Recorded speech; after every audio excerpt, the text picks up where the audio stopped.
오늘도 행복하세요. 자유세상의 유현상 목사입니다. 오늘은 마태복음 6장 1절로 4절에 있는 말씀을 중심으로 해서 하나님 아버지께 상을 받을 자라고 하는 제목으로 잠시 은혜를 나누고자 합니다. 오늘 저와 여러분들 세상에 있는 모든 사람들은 벌을 받을래 상을 받을래 하면 누구나 다 상 받기를 원합니다.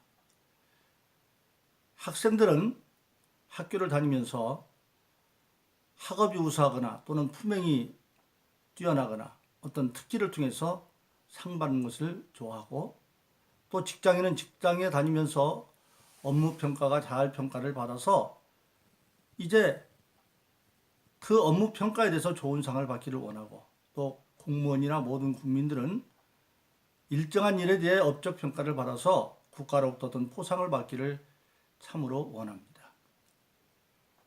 그런데 우리 신앙인은 그러한 모든 세상적인 상에 더해서 중요한 것은 하나님으로부터 인정받아 하나님 아버지로부터 상을 받는 자가 되어야만 합니다. 예수님도 그 상에 대해서 거론하십니다.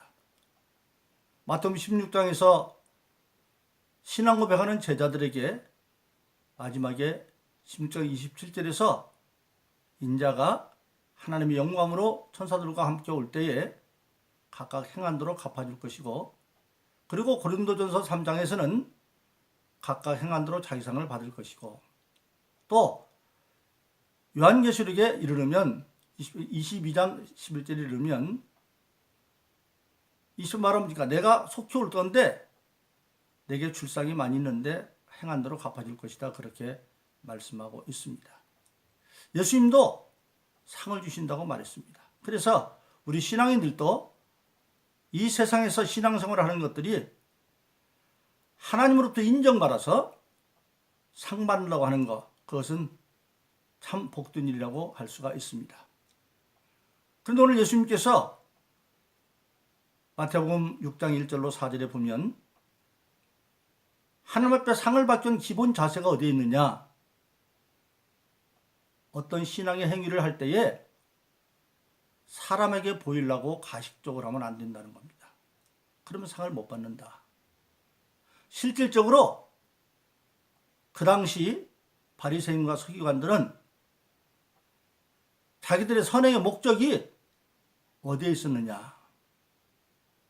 자기를 드러내고 사람들로부터 자기 영광을 얻으려고 하는 것이 그들의 선행의 목적이었습니다.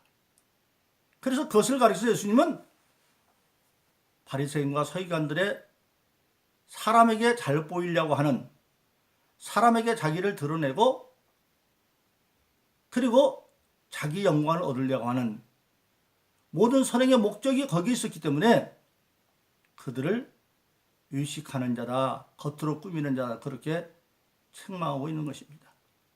그런데 그 의식하는 자라고 하는 말은 원래 원어에 보면 연극배우라는 뜻입니다. 즉 바리새인과 서기관들은 연극배우들이 연극을 할 때 자기 자신이 아니라 그 연극 대본에 나와 있는 사람으로 분장을 해가지고 연기를 하는 것처럼 서기관이나 바리새인들은 그렇게 중심에서 우러난 선행이 아니라 오직 목적이, 선행의 목적이 자기를 드러내고 자기 영광을 구하는 것이었다. 그래서 그런 사람들은 상을 받을 수 없다고 주님은 말씀하고 있습니다. 그럼 어떤 자가 하나님 앞에 인정을 받느냐? 선행을 행하면서 그 선행의 목적이 자기를 드러내고 자기의 영광을 구하는 것이 아니라 참다운 신앙인은 그저 하나님의 은혜에 감사해서, 또 근본적으로 선행을 행할 수 있는 모든 능력을 하나님이 예수님을 통해서 주신 것을 알고 나는 심부름꾼에 불과하다. 그래서 마태복음 10장에서 예수님 말씀하시기를 모든 선행에서 만든 가장 작은 선행, 제자의 이름으로 소자에게 물 한 컵 주는 것도 상을 잃지 않는다. 그때 제자의 이름, 자기 이름이 아니라 예수님의 이름으로 하라는 겁니다. 그래서 성경은 모든 일을 할 때 말이나 일어나 주의 이름으로 하라. 그것을 청지기 신앙이라고 말하죠. 자기 것 가지고 하는 것이 아니라 건강을 몸을 가지고 누구를 돕는 것도 하나님이 건강을 주셨기 때문에 그 건강을 가지고 도울 수가 있는 거고, 또 나에게 일정한 분량의 물질이 있어서 은밀하게 오늘 본문에 있는 말씀처럼 오른손이 하는 것 왼손이 알지 못하게 그렇게 은밀하게 하는 것도 내 것 가지고 하는 것이 아니라 하나님이 예수님을 통해서 주신 것을 가지고 하기 때문에 나는 심부름꾼에 불과하다 하는 것입니다. 그래서 우리가 신앙생활하는 모든 사람들은 그런 것들을 하나님이 은밀한 중에 보고 계신다 그랬어요. 하나님은 우리들의 머리끝까지 서신바 되었다고 말씀하셨는데, 마찬가지로 우리들의 모든 일을 지금 다 하나님은 보고 계십니다. 그래서 우리가 하나님 앞에 인정받는 신앙의 삶을 살아야 상을 받는데, 그러기 위해서 우리는 신앙생활에서 중요한 것이 한 가지 있습니다. 여러 가지 있는데 그 중에 첫 번째가 뭐냐?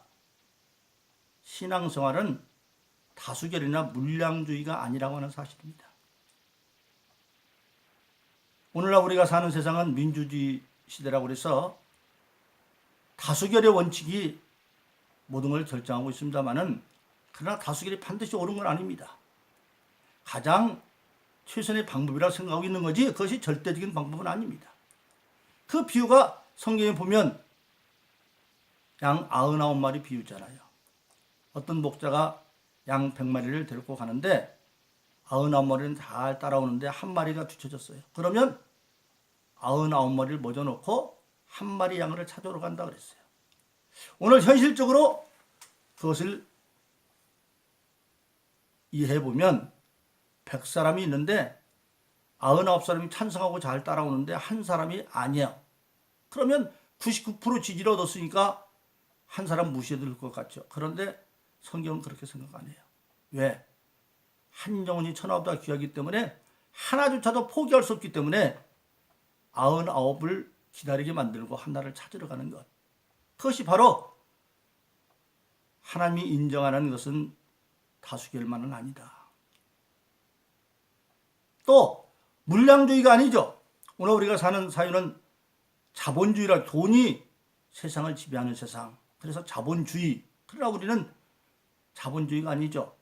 하나님주의, 말씀주의, 예수주의, 성령주의인데, 물량으로 따지면 많은 것이 평가를 받는 세상이죠.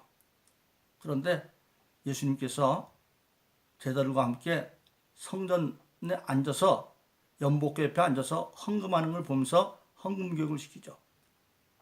많은 부자들이 들어가면서 부자기 때문에 많은 돈을 주고 가는데 아직 지갑에 많은 돈이 남아 있습니다. 그런데 한 과부가 두렙돈을 갖다 넣습니다. 근데 이 과부는 두렙돈이 그 과부에 가지고 있는 전부의 돈이에요. 근데 그 두렙돈은 그 당시 과부들은 생활력이 없기 때문에 만 60세 이상 노인자로 재혼하지 아니하고 경건한 신앙생활을 하는 사람들을 과부라고 인정을 해서 친척이 도와주거나 아니면 없으면 교회가 도와줍니다.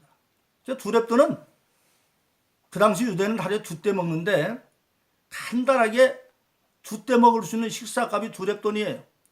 우리가 쉽게 말하면 그냥 시장에 가서 막국수 2그릇 먹을 수 있는 돈이 두렙돈이죠. 그런데 그 과부는 그게 자기 생활비의 전부인데, 하루 생활비인데 그거를 털어서 넣었어요. 아마 성령께서 그 과부에게 감동을 주셨겠죠. 그럼 과부는 그걸 주면서 그날 하루 굶어야 되는 거예요. 그럼에도 불구하고 드렸어요. 그래서 예수님은 물량주의가 아니라 가장 적은 두렙돈을 드렸는데 전부를 드렸다고 해서 가장 많이 드렸다고 평가하는 것입니다. 그래서 우리 신앙인들은 하나님이 인정하는 기준을 우리가 알아야 돼요.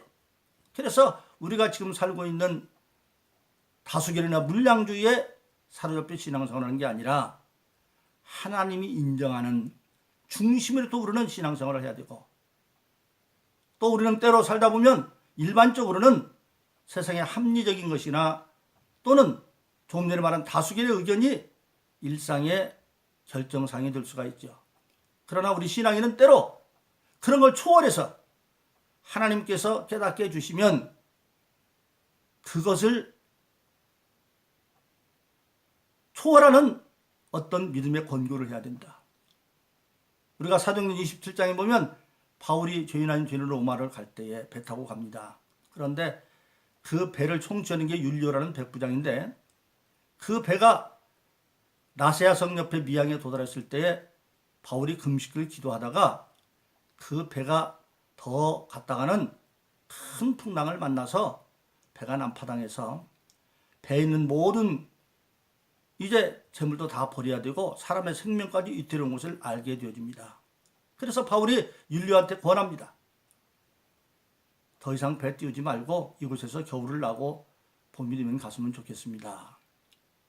그런데 율리오는 합리적인 사람이라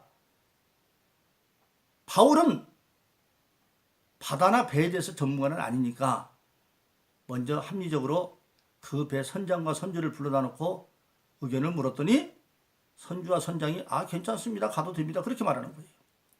또 그 배에 있는 많은 사람들 200명 넘는 사람 물어봤더니 여기서 겨울 나면 항구가 조그맣기 때문에 불편하니까 여기서 한 65km 좀 더 나가면 피닉스라는 항구가 있는데 거기 가서 겨울을 나는 게 좋습니다. 그래서 전문가와 다수결의 의견을 따라서 율리오가 배를 띄우려고 합니다. 그래도 바울은 권고합니다. 이것이 바로 하나님의 인정받는 신앙의 사람의 권고입니다.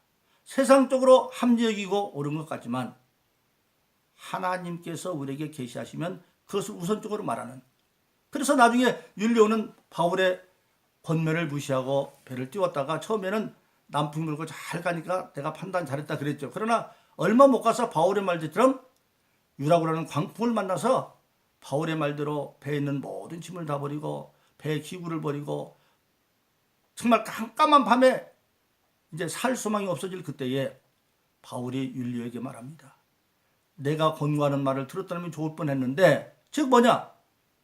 율리오가 합리적으로 선장이나 선주의 말을 듣고 다수의 사람들의 의견을 듣고 띄우려고 했을 때도 바울은 권고했다는 거예요. 가면 안 됩니다. 그래도 이것이 바로 우리 신앙인이 하나님께 인정받는 신앙의 삶입니다. 그래서 결국은 그들이 큰 바울의 말대로 환난당하고 그런데 나중에 하나님께서 바울이 로마에 가야 되기 때문에 그들을 다 바울에게 붙여서 배는 난파당하지만 생명은 살려주는 것을 우리가 알게 되어집니다. 바로 그렇습니다. 우리가 신앙생활할 때 우리는 남에게 보이려고 사람에게 보이려는 것이 아니라 마땅히 우리가 하나님의 은혜 받은 자로 감사함으로 나를 드러내지 아니하고 행할 바를 겸손하게 청지기처럼 행하면 근데 그것을 은밀히 하나님이 오늘 보고 계시다 그랬어요. 여러분 성경에 보면 빌립이 예수님을 만납니다. 예수님을 만나고 그가 딱 생각나는 게 자기 친구 나다나엘이 생각납니다. 나다나엘은 참 경건한 사람으로 메시아 오기를 기다리고 있는 사람이죠. 그래서 그가 나다나엘을 찾아가서 내가 메시아를 만났다 그럽니다. 그게 누군데? 그러니까 빌립이 나사렛 예수다. 그러니까 나다나엘은 성경을 깊이 묵상하고 기도하는 사람이기 때문에 나사렛에서 무슨 선한 일이 나타날 수가 있어? 그러니까 빌립이 내가 설명할게 네가 와서 보면 돼. 그러니까 나다나엘이 예수님께 나갑니다. 근데 예수님이 딱 보더니 너는 참 이스라엘 참 백성이다. 그러니까 나다나엘이 어떻게 저를 아십니까? 그러니까 예수님이 내가 너 무화과나무 있을 때부터 보았다. 무화과나무는 우리나라 무궁화처럼 이스라엘 국가의 나무인데 크면 그 아래서 신앙의 사람들이 오늘 말하면 성경도 보고 기도도 하는 그런 경건의 자리예요. 그러니까 예수님이 네가 참 이스라엘 백성인 이유는 어디냐면 네가 무화과나무 밑에서 그렇게 경건한 걸 내가 알기 때문이다. 그래서 요한복음의 1장 40절로 49절에 보면 그 말을 듣고 나다나엘은 예수님 앞에 예수님은 이스라엘 임금이라고 고백을 하는 겁니다. 참 백성이라고 말하니까 나다나엘이 이스라엘 임금이라고 예수님을 고백하는 것은 참된 신앙의 고백이었던 겁니다. 예수님은 나다나엘이 무화과나무에서 은밀하게 경건의 생활을 하는 것을 알고 있었어요. 마찬가지입니다.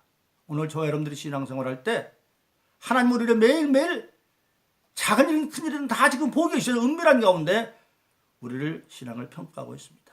그래서 우리는 신앙인답게 선행의 목적이 사람에게 보이거나 나를 드러내서 내가 영광을 받는 그것이 아니라 오직 감사함으로 겸손하게 모든 일을 말이나 일이나 주의 이름으로 하듯이 감당함으로 말미암아 하나님으로부터 인정을 받아서 하나님으로부터 상급받는 그런 복된 삶을 살기를 예수 이름으로 축원합니다. 오늘도 행복하세요. 오 자유세상의 유현상 목사였습니다. 감사합니다.